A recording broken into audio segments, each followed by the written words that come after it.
আসসালামু আলাইকুম viewers, welcome to Shaira's kitchen and blog. আজকে আমি আপনাদেরকে বাঁধাকপির পাকোড়া তৈরি করে দেখাবো।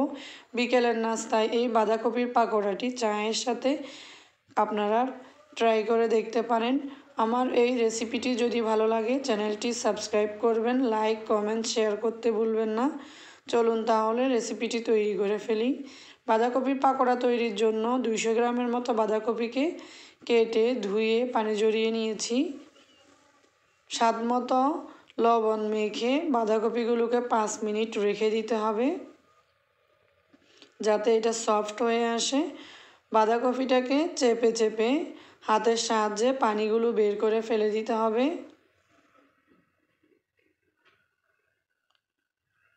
যথাসম্ভব পানিগুলো চেপে ফেলে দিবেন।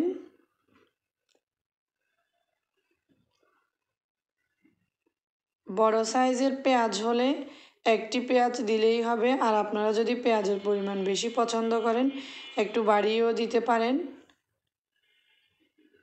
বেসন দিয়ে দিব 2 টেবিল চামচ, চালের গুঁড়া 2 টেবিল চামচ। আপনাদের হাতের কাছে যদি বেসন আর চালের গুঁড়া না থাকে আপনারা এটা আটা বা ময়দা দিয়েও করতে পারেন। চা চামচ ধনিয়া, হলুদ, মরিচের গুঁড়া, 1/4 টিস্পুন জিরার গুঁড়া দিয়ে দিব। স্বাদ মতো লবণ দিয়ে দিব। একটা ডিম দিয়ে দিব। সব কিছুকে ভালোভাবে মেখে নিব।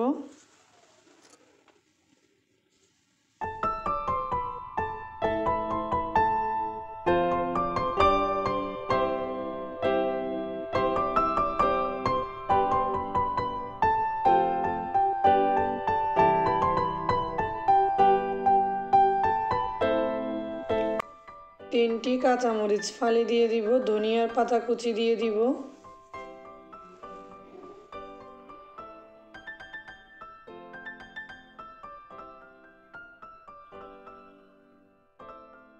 একটা প্যানে পরিমাণ মতো তেল গরম করে নিব।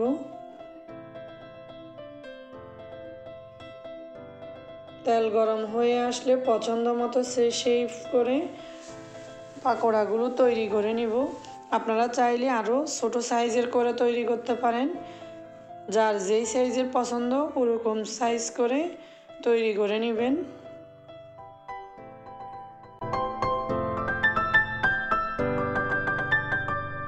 পছন্দ মতো কালার করে পাকোড়াগুলো ভেজে নিব। এই পাকোড়াগুলো আমি 2 ব্যাচ করে ভেজে নিব।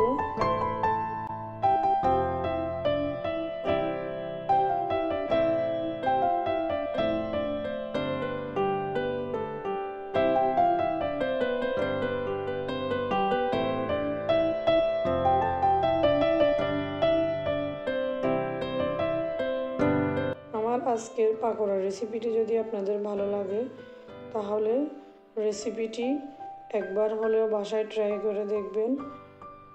কেমন হয়েছে কমেন্ট করে অবশ্যই জানাবেন। আর আমার চ্যানেলে নতুন হয়ে থাকলে চ্যানেলটি সাবস্ক্রাইব করে পাশে থাকবেন। ফেসবুক পেজ থেকে হলে ফেসবুক পেজটি ফলো করে রাখবেন। সবাই অনেক বেশি ভালো থাকবেন, সুস্থ থাকবেন, আমাদের জন্য দোয়া করবেন। আল্লাহ হাফেজ।